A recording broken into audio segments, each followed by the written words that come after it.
moving and you're expecting to hear stuff, but you're not, just pop it into the chat window and we can certainly change things up as we go. And at any point, put some stuff into the chat window. Let us know. This is a great opportunity to kind of use a chat for interactive. It also allows us to do follow-ups. So if you're putting questions into the chat box or providing any types of information, we're really happy to respond to some of that stuff, whether it's right now or as after the presentation as well.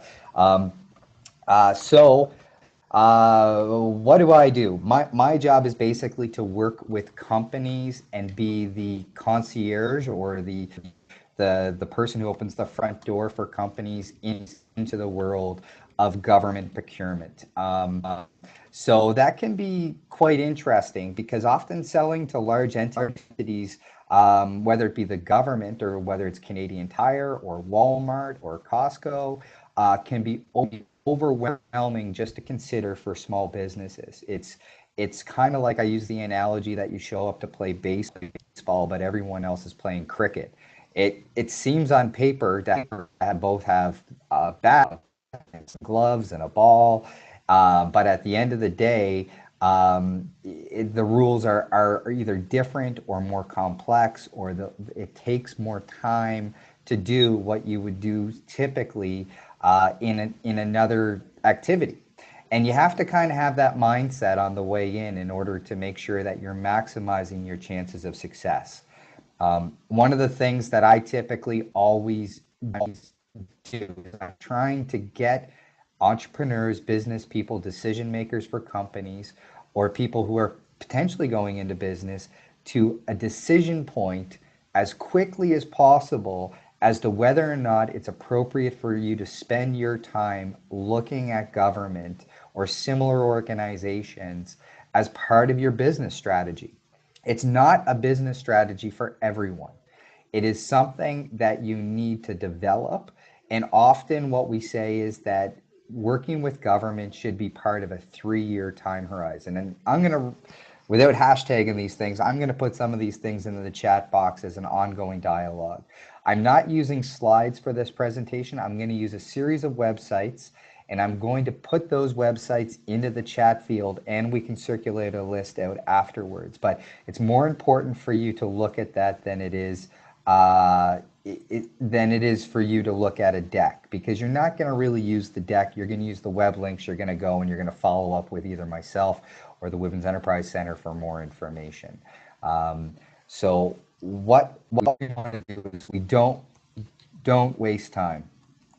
Okay, going through government websites and going through government information can eat up a lot of valuable time. So you need to actually look at this as you kind of go forward. The Government of Canada, who I work for, is probably one of the more structured, rigorous processes that you're going to find, which has its pluses and minuses. One is that working with the government or reviewing opportunities for the Government of Canada, the structure is very concrete, but it's also very rigid. So if you don't meet the requirements or you're not following the exact steps in the process, you can often push opportunities away. You may be in the wrong timing or the wrong positioning, or you may just not have the capacity to deal with something like a larger bundled contract. We have a website called the buyandSell.gc.ca, and I'm going to put it up on my screen now for you to see for people. And the web link is here, and I'm going to copy and paste that also into the web field here for people to see. So the idea of the buy and sell is kind of like it's the Government of Canada's Craigslist. If you're starting out looking for government business, it's a great resource that you can go and take a look at in order to gauge your interest, how complex it is. Does reading our tenders give you a migraine? Are you properly searching through the information? And these are really important things, because governments and large organizations have different ways that they name things or they refer to things in the process that are really important to know those nuances. So the Government of Canada may call something different from provincial government. Like I use the example of a coffee table. We're not going to typically in government do something as simple as call it a government or call it a coffee table. We're going to call it a coffee cup holding apparatus. But what we do call it is we have a nomenclature, which is a coding that we use to represent over 20,000 things we buy. And by knowing the coding of the good or service you're trying to provide to government, it can make a big difference. We currently call those codings, we call them GSIN's code, GSIN codes. It's a good and services identification number. And that can be true for other levels of government, but especially the federal government. So by understanding what we call the service, so if you're offering a marketing service, if you're offering a public relations service, if you're offering a training service, knowing what we call those things can be very important. And the first thing I often recommend is whatever level of government or organization you're looking for, you have to figure out what do we call the thing that you're trying to sell us. And I'm putting this in the chat field.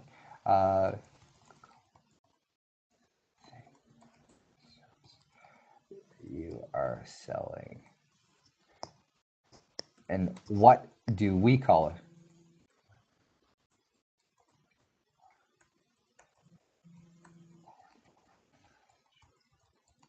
Because that is critical. You need to understand the wording and the organizational jargon that you're trying to target. And a lot of people, especially early in their development of their business strategy, they just assume they're so engaged and involved in their activity and they're so passionate about what they are doing that they don't recognize that people on the outside of their business may differently. And it's common nature that if you don't use someone else's language describing your good or service or your product, they can shut down like extraordinarily quickly. So if you're talking to someone who's a representative of an organization like government and you say something that doesn't immediately resonate with them, they may feel like you're talking to a website where that person is saying, well, you know, we don't really do that, or to a 1-800 number. You've lost that person already in the conversation. And you need to decide how are you going to engage an organization, especially a large organization, to use their language and to make sure that you're positioning your good or service as appropriately as possible, because some of these people, you may only have 45 seconds of their time to capture their attention. You may only have a 5-minute conversation, and in that 5 minutes, they need to make a decision. Does your product or service actually help them solve a problem? Is it something they actually have the authority to purchase or buy? So lots of people in government or large organizations are faced with problems every day that affect their ability to do their jobs. They may not have a budget. They may not actually have the authority to purchase things. They also may not actually know their own processes within their organization. So they may love what you're selling. They may love the product, love the service, believe that it's actually going to solve a problem for them. And they may even be very enthusiastic about your product or service, but they're not necessarily going to necessarily be able to do more than show enthusiasm. And you need to be careful about that as a business owner, as a business decision maker, as a sales and marketing person, that you don't get pulled into that enthusiasm unless that person is either going to forward you on to someone that is going to help you make a decision, or that they are going to influence a decision that is going to actually help you get business. Because otherwise, you're just having a very nice conversation. That's one of the critical steps in any organization you're going to find. I was able to sit in with the president of C-SPAN, who was talking about a similar scenario where he said he didn't care what product or service you were selling. He cared whether or not the product or service you were selling was going to solve a problem that he was immediately facing. which means that you didn't need to go in and explain what your company was, your company culture, how great your website was. You needed to go in, and when you see that person, say, it appears like you have a problem in this area. I have a good or service that is going to help you solve that problem effectively, quickly, and it's going to reduce the pain you're facing in your day-to-day operations. And when you do that, you now have the attention of a CEO. You have the attention of a director general. Like all of these people within the organization are going to respond to that much more quickly to give you the opportunity to fully explore the opportunity for you to do business with them. Because you can register in every vendor list, every standing offer, every supply arrangement. It can take up a pile of your time as a small business owner. But if no one wants to use that list, or no one is actually interested in the product you're selling, well, you may have just wasted 3 to 6 weeks of your resource time trying to get on a list. You need to understand what those organizations are facing. Now, in the federal government, for instance, we buy almost everything. There's almost nothing we buy. It's just a question of how hard it is for you to sell it to us, and whether or not we do things like buy in bulk. So a lot of large entities buy in bulk, and that can be very tough for a small business, because they're not actually going to be making all their decisions as a small business based on their pricing model. They actually typically do their business based on a quality model, a service model. The fact that with a smaller company, they can be more agile and dynamic. So you have to be careful that you don't get pulled into conversations or even tendering processes where everything is going to be based on lowest price, unless you're willing to compete in that space. And that is a reality, not just with government. That's a reality with a large number of companies that are larger and have the ability to leverage that spend. Large organizations want, where possible, to leverage a spend to buy goods and services that they typically buy every day. But where small companies have a huge advantage is often in personalized strategic work, the small batch concept, where you're trying to basically sell your goods or services in a more unique way, where the end user has a unique need. You just need to find those people. So kind of just wrapping up the marketing section here is to say that when you're targeting large organizations, you need to use their language. You need to understand what are the things they are trying to solve, and how can you meet those requirements quickly and easily. You need to know also what is their process from buying things from you. A lot of organizations are going to have similar but slightly different processes. A lot of large organizations have lists that you must get on. For the federal government, we have things called standing offers and supply arrangements. These are lists that we use to buy repetitive requirements off of. So if we're looking for papers, pens, we're looking for professional services. All of these things can typically be found on standing offers, and you must understand whether or not there's a vendor list that affects your ability to sell to a large organization. This is true for schools, academic institutions, hospitals, levels of government. It's true for large international organizations. It's true for large construction companies. They all have a variety of ways that they create and maintain their specific supply chain. You need to determine also, I guess moving on to a bit more of the decision point, is it critical for you to be a prime contractor on an opportunity with government?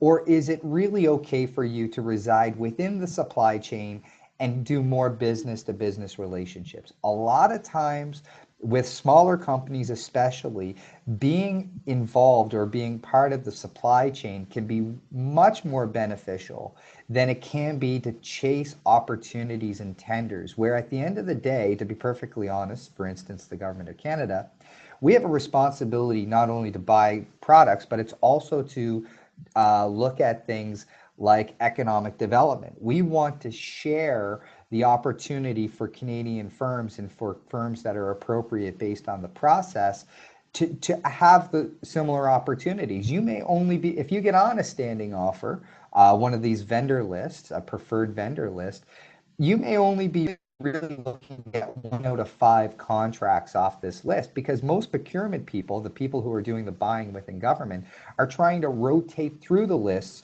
to use different companies to provide similar goods or services, to remove the reliance on one company. I'm going to stop there and say, are there any questions on any of the stuff I just said into the chat window?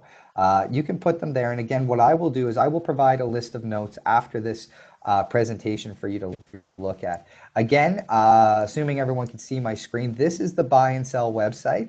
There is a number of icons here. One is active tenders. You can click on these buttons. They will drive you deeper into the website. Like I said, one of the first things you want to look at right away, though, is what do we call the thing you're trying to sell us?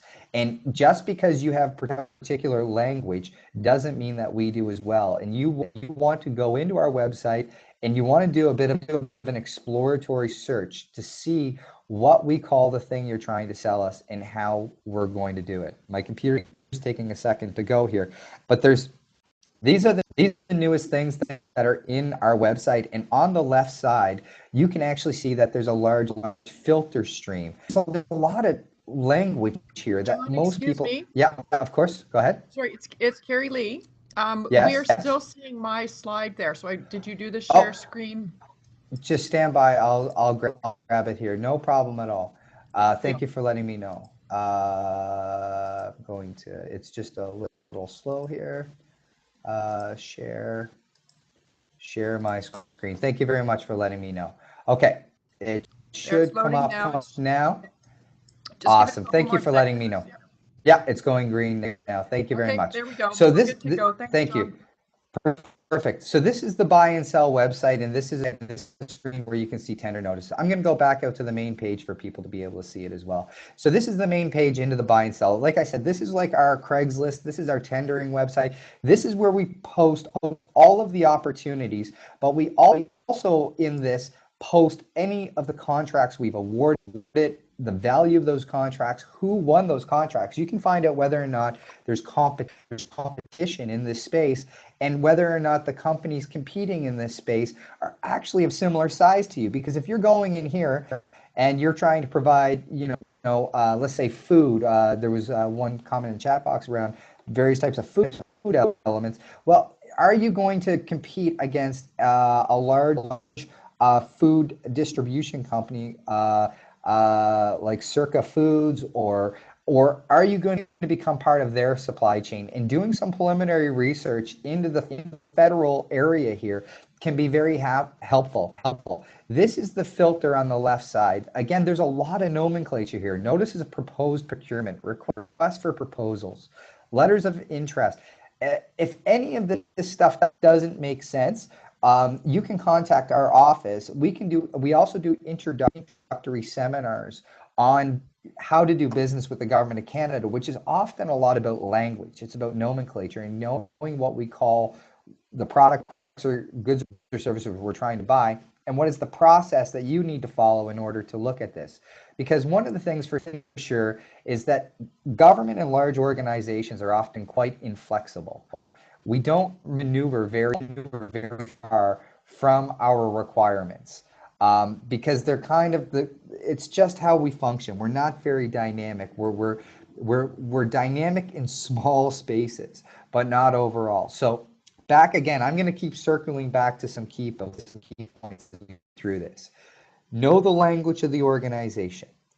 Know what we call the thing you're trying to sell us and the process that you need to follow in order for us to buy that good or service, and be able to explain to the organization why we should buy the thing that you're trying to sell, the good or service, based on our needs, not based on your marketing proposal, not based on your sales pitch about how great your product is. We only care about whether or not it meets our needs. Okay, and that's true for any other large entity. Okay, so that's an important thing. Now, the next thing is, how do you find people in these large organizations? Well, you don't walk into Canadian Tire or Walmart and go up to the clerk at the counter, ask them for their counter, and ask them whether or not they will buy your good or service, right? That it doesn't work that way. Just like you don't talk to the person from Canada Post who's showing up at your office and asking whether or not they necessarily have your good or service, right? Not everyone in government is going to have the information that is required to both understand what you're selling, the processes, and have the decision-making capability to do something about it. You need to get into the corporate side of government or the corporate side of an organization. So corporate services is typically where you want to start driving into. In the federal government and other levels of government, there's typically either a procurement arm or there is going to be an acquisitions arm. There's going to be a corporate services arm.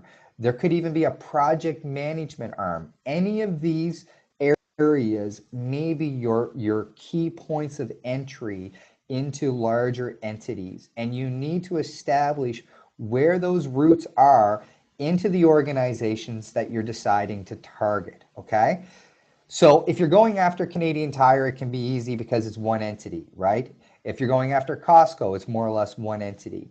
If you're going after a construction firm, it's more or less one entity. But if you're going after a school board, if you're going after a regional health authority, if you're going after a municipal government or federal government, these are umbrella organizations that represent multiple departments, all with the same buying requirements. So in order to focus your attention, what I often say is, if you're selling a good or service that is relatively used across a broad group of organizations, like everyone needs a chair, everyone needs a desk, everyone may need leadership training at an executive level, regardless of what organization they represent within government, then the next thing is take 5 organizations within a government structure that have similar passions to you. So if you're passionate in your life about the environment, for instance, well, within the federal government structure, there's definitely 5 organizations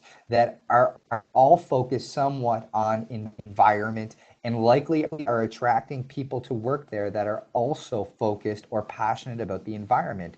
So you can connect with those people or those organizations more quickly. You may actually know the nomenclature, the wording, the mandates associated with those organizations much more quickly than maybe a series of organizations or a set of organizations that are based on law enforcement and in legal process. So my next step here is to say you got to find the directory or the list for an organization that allows you to access the right people. In the Government of Canada, we have this thing called the GC directory. The view I have is an internal view into the government. It's kind of the inside view. But what I'm going to do is say, I'm going to recommend in the browser, I'm just going to pull the browser up here. I'm going to push this aside for a second. And in the browser, assuming I can do this right, you're going to do a Google search on, let's see if I can pull this up here. It may take a second. For those that are in front of a computer, put in GEDS, GEDS, G-E-D-S, and then put in the word SAGE, S-A-G-E, which is similar to, there we go, got it, which is similar to sage, like the spice that you would use. I'm just going to put in GEDS, sage, and federal.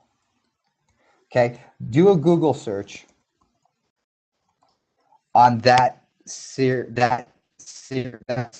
Okay, because what that does is it opens up the federal directory. The directory basically has about 200,000 names. It also has all of the department listings that you can actually look at. I'm just going to go to departmental listings here and see if this works for me. And what you can do here is, there we go, is that you can actually scroll through this and you can see a list of every publicly facing, oh man, how did that just do that? Every publicly facing organization in Canada. And every one of these organizations is going to have people in the organization that are buying goods or services from Canadian companies. So the question is, how do you find them? Maybe you're searching for corporate services. Maybe you're searching for acquisitions. Maybe you're looking for people that are buyers. You need to have a list of keywords that basically all represent the same skill set, and then you can drill in. The recommendation I make going into large organizations is that you need a two-prong approach. You need to go in at a middle management level, first of all, to determine the process. How do they buy stuff? What do they call the thing you're trying to buy? How often do they buy it? Okay? You got to determine that element first.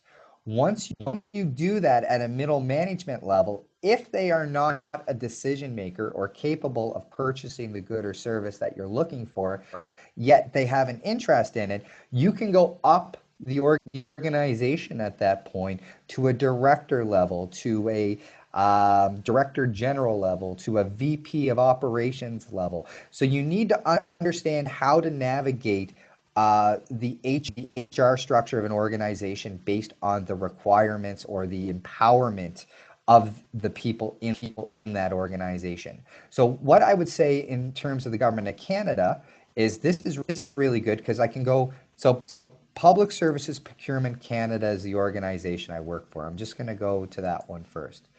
Once you look in Public Service Procurement Canada, there's a lot of ways you can search, but if you just put my name in here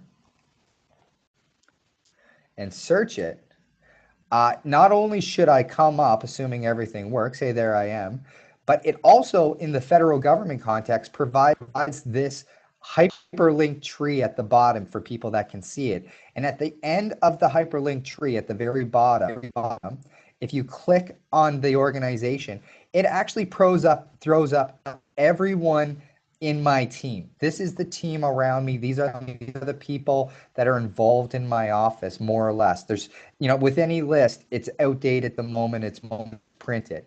But the thing to remember with organizational charts is that every organization has a list like this. It just may not be published on the internet. So you may need to call City Hall. So if you're in Kelowna or Vancouver or Victoria, you can call City Hall and say, hi, I'd like to talk to the procurement people about buying my good or service, and they will forward you on to the people. They have this list in the background. It just may not be publicly facing. The federal government list is publicly facing, therefore you can get access to it. But you have to remember, finding the right point of contact into an organization is not necessarily that easy, but it's always going to exist. It is always there. You just need to know what is the strategy you're going to use to contact people buying what you're selling. So we've talked now about know your audience, know the nomenclature, but also know their organizational structure, especially for organizations that you really see as hot targets that are going to be your prime areas of interest. So again, like I also said, is if you can sell to every organization in government, well, that's great. But the amount of effort it's going to take to do it is probably time and cost prohibitive to your organization initially. What you're really looking to do is find maybe 5 to 10 organizations. You're going to market yourself appropriately to those 5 to 10 organizations, and then you're hoping to get business from maybe 2 or 3 of them. Now, organizations, especially large organizations, have spending thresholds. So certain organizations like, mine, where I'm a manager, I can spend up to $5,000 as required. But for me to spend $25,000 is very difficult. Even though I'm a middle manager, I would need to have a justification. I need to go through procurement processes. I need to go through a bunch of things to spend that type of money. Some organizations, there's a lot of give and take on the decision-making capability, but depending upon what you're selling, you may find that you can easily get 4 contracts with a government organization under $20,000. So you could have $80,000 in revenue generation by dealing with government departments or agencies, knowing that you're working under $25,000 thresholds. You may be used to working in $250,000 increments where you're looking at 250K per contract. Well, they're typically going to go through a more formalized tendering process for most organizations, whether or not they're government or if they are large construction firms, or there are what we call prime contractors, contractors that are typically doing large scale business or work for the government of Canada. So the next thing I'd like to bring up are these prime contractors. A lot of organizations, government of Canada as well, are often looking at outsourcing or providing third-party providers of work. So the government, you know, especially with the day and age where there is shortages in the labor market for skilled workers, there are situations with demographics. The baby boomers are now exiting the workforce. There is a lot of opportunity, but the government is not necessarily looking to reinvent all of those jobs. We're looking for new modern skill sets and jobs within the government of Canada, for instance, that are typically more focused on people being very good at being project managers. We want to hire industry to do a lot of the nuts and bolts work on our behalf. And that's something you need to have an awareness of, because often that means that you're actually trying to sell your goods and services to third-party prime contractors and not directly to government organizations. I'm going to give you a couple of examples of these that are probably more specific to British Columbia. Assuming this is going to work for me. C-SPAN, for instance. C-SPAN, Vancouver Shipyards, is one organization that is, this moves very fast, so it's they've got a very quick feed on their top row here of ships and things. They're representing the government of Canada for our shipbuilding contracts on the West Coast. So they're doing a huge amount of work on behalf of the government of Canada. They also need training requirements. They need trades. They need service people. And surrounding, for instance, the C-SPAN yard, is there enough restaurants and coffee shops for people? Is there enough accommodations? Is there enough hotel rooms? Is there enough taxis? Like when you have a large scale project that is like, I guess $9 billion over potentially 20 plus years, this is the type of contracting opportunity that smaller businesses can really sink their teeth into without necessarily having to go through all of the requirements to do work directly with the government of Canada. And I'm going to show you another site here. This is called Brookfield Global Integrated Solutions, BGIS, BGIS. Brookfield is basically the property manager for the government of Canada across the country. So if you are doing anything related to office space, to carpet cleaning, to recycling, to paper shredding, a lot of that work may actually be coming through BGIS. And what I recommend, and I'll do something in the chat window here in a second, is that BGIS actually has their own web portal for their contracting opportunities. And I'm just going to see where I put this one. It's going to come through an organization called MERX. MERX is a third-party service provider that provides tendering opportunities for multiple levels of government and organizations, the government of Canada being one of those as a repeater feed. I did pull it though. I'm just trying to figure out where I put that. What I'm going to do right now is I'm going to do a quick search on the internet, just using my search engine here. And all I'm going to do is do BGIS and MERX, MERX. One of the key tricks that I often recommend to people is don't mine into government or organizational websites. Drill in a bit, get some information, go back to your search engine, and then go back in from there. Basically, you're going in, you're getting some information, getting the correct nomenclature or wording, go back into your search engine and then search back in. It's way faster in a lot of scenarios than trying to go through government websites, in my opinion anyways. So BGIS. This is actually a list of solicitations for BGIS that are for all of Canada, as they likely relate to a lot of stuff. I'm just double checking here. A lot of it is going to have to do with Government of Canada work. There may be other elements here, but it's just something for you to look at. In the MERX portal, you can actually get different levels of government, but it is a third-party service provider, and there is often a small fee for engaging in that.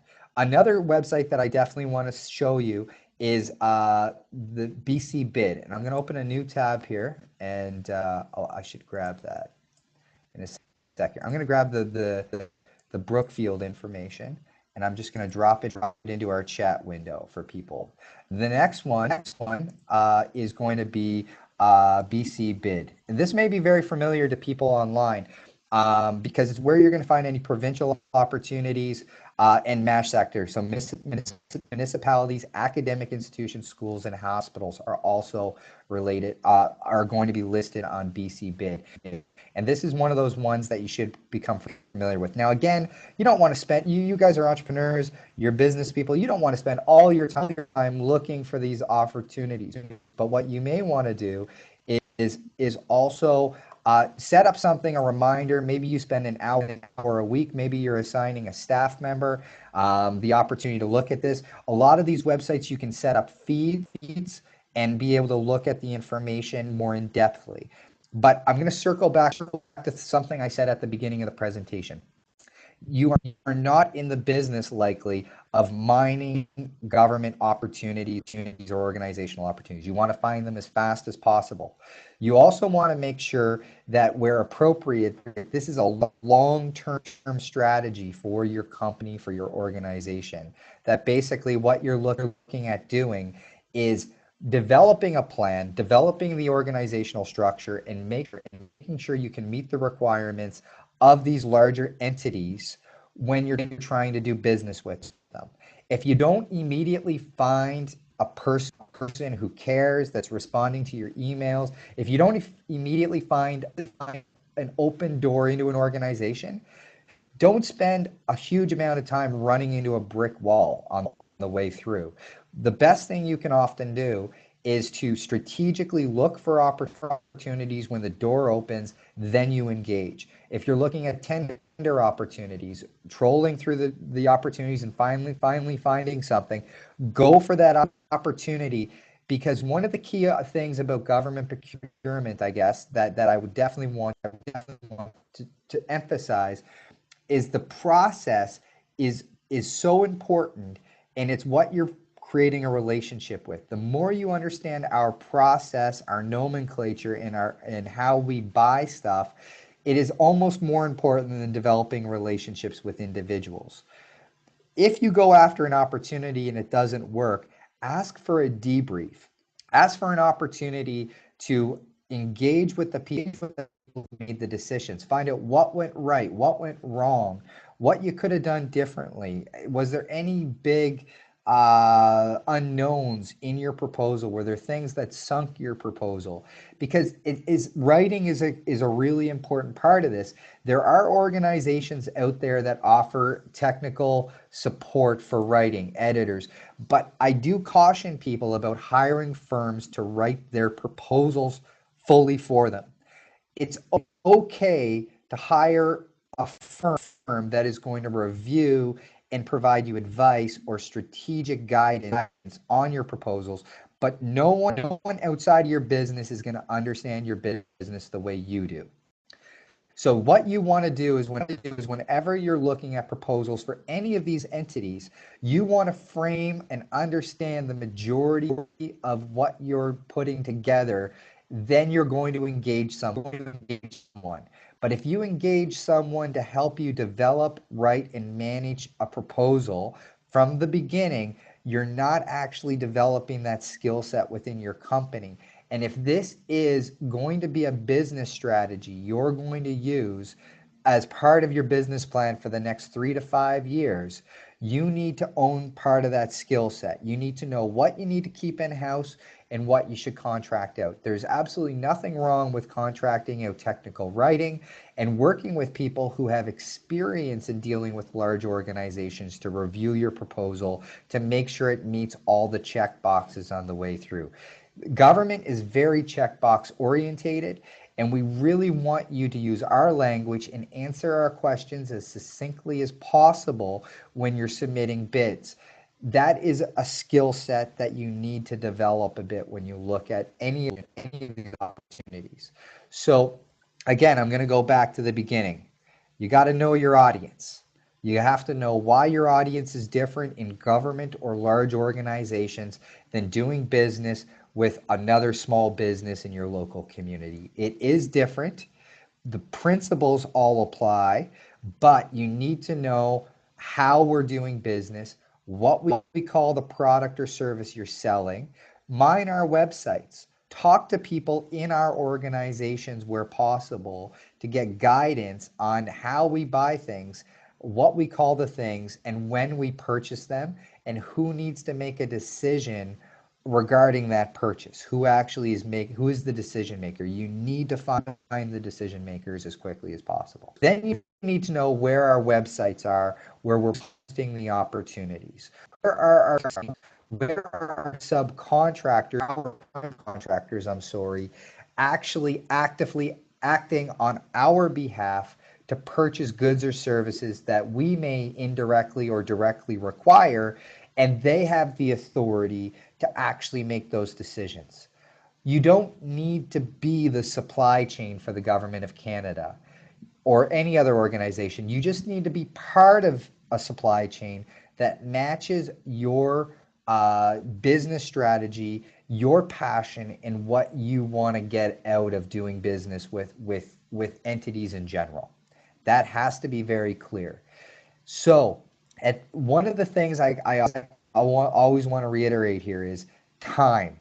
Time for a small business owner is incredibly important.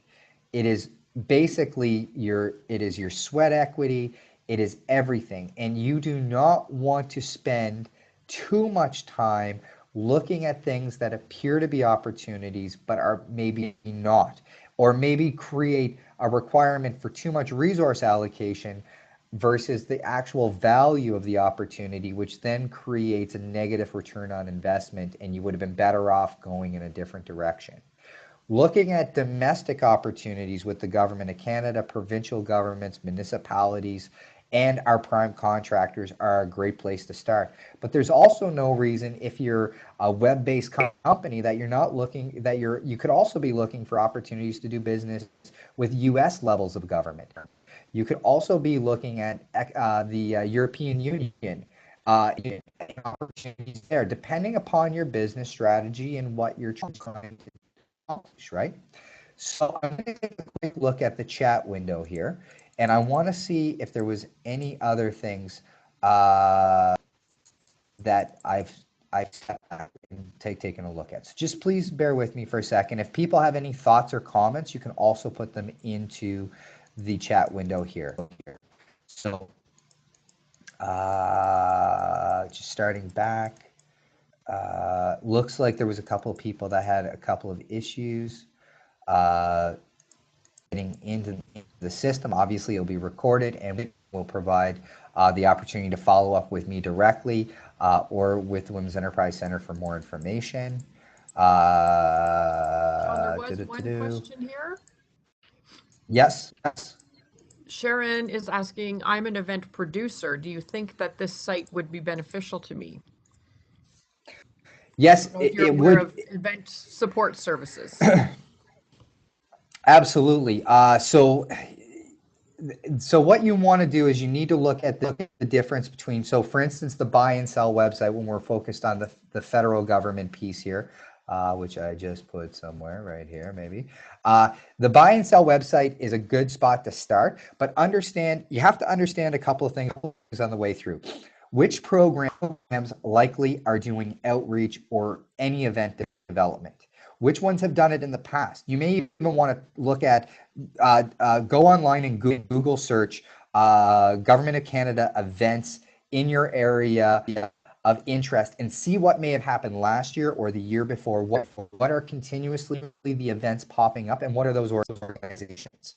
What are going to be new and upcoming programs? So in terms of event coordination, governments produce a budget and in a lot of scenarios what's called a speech from the throne, where they basically provide a list of all the money they're going to spend and their mandate for that period of time. If you're looking for new hot off the press opportunities to engage with government, look at those documents to figure out where they're likely going to be trying to promote new initiatives, promote various types of events. Also, contact event centers and conference centers and get a list of all their upcoming events for the next 12 months and figure out if there's either opportunities for you to subcontract in, or is there business that you may be able to bid on 12 months from now, right? You can mine the internet on this stuff. So the buy and sell is going to have some stuff, but you're really looking for more large scale events. You're looking for events where potentially the government may be looking to spend $40,000. That's going to involve event registration, event setup, and promotion. They're the types of things you want to look at. In various levels of government are going to have things in this area that you can focus on. The federal government's very focused on technology and innovation. They're very much focused on reconciliation with Indigenous peoples. They're really focused on scaling up companies. They're very focused on Canadian heritage and looking at events that create healthier communities. So depending upon your area of expertise as an event manager or event coordinator, you need to look at what has historically happened, let's say in the last 2 years. What's the plan for event centers in the next year? What are the big announcements that the government's going to be looking at in the next while? And then how do you feed into that? With the federal government, for instance, there's an election that's going to be occurring in October 21st. That is going to basically affect government outreach and operations likely as of June. So as of June, I know within our shop, we'll be shifting gears into a pre-election strategy, which means that we will not likely be doing major large-scale events beyond the summer, beyond the end of June. That will be true, and you'll start seeing government shut down a bit with large-scale engagement activities after the House of Commons rises after the spring session. That's my opinion. I've been through this numerous cycles, and that is probably what we would expect. So again, knowing the organization cycles and our behavior can help influence on how you engage us. We often talk about March Madness or, the end of year spending. Well, March Madness has shifted a bit because now the government federal government, we have to lock down our budgets as of like December. So where March Madness may have occurred in March, which was not necessarily loved by the government, that there was a large amount of spending occurring in March towards the end of fiscal. What we're now seeing is we're seeing kind of an accelerated spending between December and March. So there's movement, like people are planning ahead more, but it's not that we're not spending the same amount of money. We're just doing so more methodically and over a longer period of time with more planning, hopefully getting better value for those dollars. And what that means is that companies should be engaging with government maybe in September and October to make sure they're part of that spend. While going after governments either in the last 2 weeks of March or in April, really the 4 weeks of April, we don't have any budgets. We weren't actually given our money yet. So we are kind of in a holding pattern until May. So depending upon fiscal years and behaviors of organizations, the more you understand that, the more you're going to find the right people that are making decisions. That's a bit of a long-winded answer about the question about marketing, or event management, but it's probably applicable to other people in other industries if you kind of take the nuts and bolts of what I said and apply it to what you're trying to do as well. Did you see any other questions that popped up there that maybe I didn't see? Excuse me. There's one here. Zena is asking if the government's list of preferred vendors is public. So the standing offer stuff can be found through the buy and sell website. There is a list. Internally, we can see it, and we've really pushed our organization to make the list public. You can search it out, so you can get it through doing a filter search. I'm on the buy and sell website, and I'm just toggling over the left search field, and you can actually go through here, and there is both requests for standing offers, and there should be award notices for standing offers in here as well. I will try to find a better link to that, but in the buy and sell website, under the 4 business tabs, there is what's called a snapshot of SOSA data. So this is about supply arrangements and standing offers. You can go into there, but to be perfectly honest, what I would recommend is do it for like no more than 20 minutes. If you go through this for no more than 20 minutes and you don't see anything that's of value, contact my office, and we will assign one of our staff members to provide that kind of mining or that data search for you a little bit more succinctly, because maybe we call the thing you're selling differently than you anticipated, therefore it's difficult to find it in our data set. Other questions?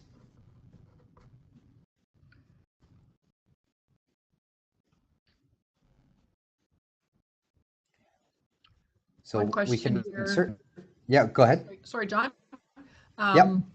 Again, it's all about how, finding the opportunities and kind of streamlining that search. So I think what we can do is put together kind of a quick list of, start from here and follow the path, Yep. and we'll include that in the follow-up email for people.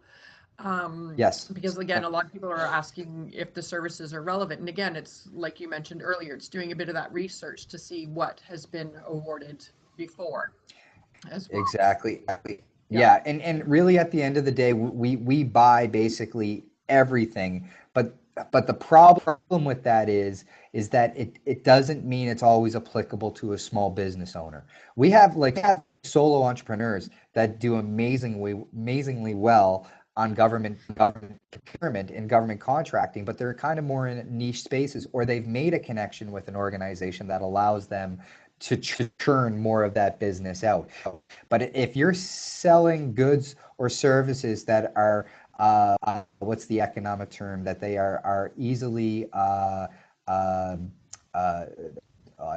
I lost my words. They're easily replaceable, or they can be easily switched with another type of good. Then it's more difficult. The more generic your good is, the more the pricing is important. The more generic the good is, the more the relationship's important.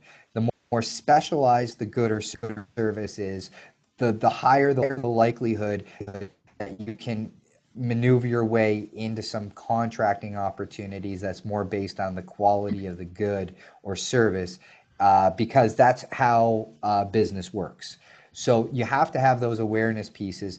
And like I said, one of the critical things I spend time with businesses looking at is trying to figure out, could they start working into the supply chain of government first to test the waters? Can you get business to business relationships with a C-SPAN, with a Brookfield, a Begis, with another one would be Babcock in Victoria, who's doing work for national defense. There's so many companies out there that are doing a lot of work on behalf of government that are looking to enhance their supply chains.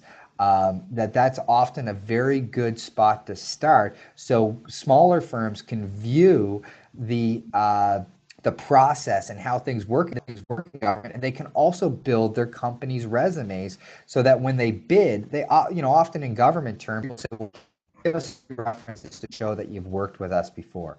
But if a company never gets that first opportunity to work with us, it's kind of like a chicken and egg thing, right? So what you can often do is figure out that area, who is 1 or 2 degrees up the food chain in the supply chain from you, and start to form those relationships first.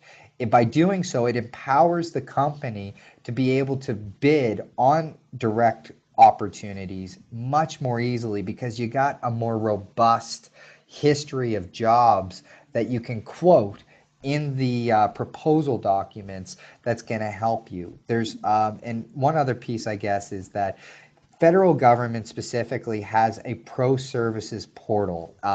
It is right over here, professional services contact. We also do seminars on pro services. We have done 2 recently with the Enterprise Center.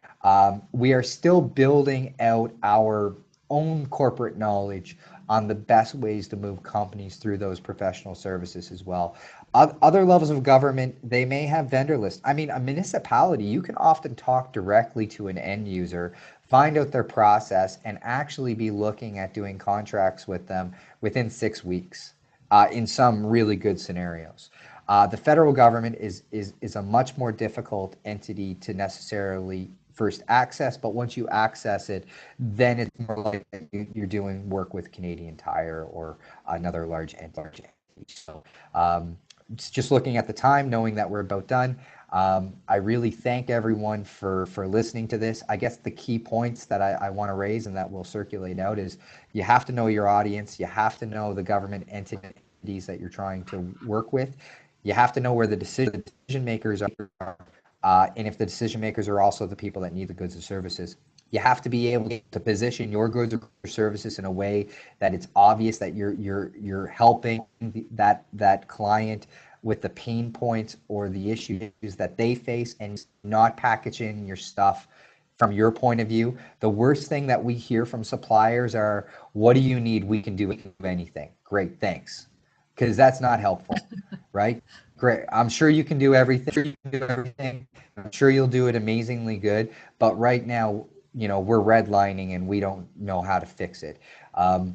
I guess from an organizational point of view as well, and this is probably the last thing I'll say, is that, most of our employees, like everyone else that I know, they don't have a lot of bandwidth.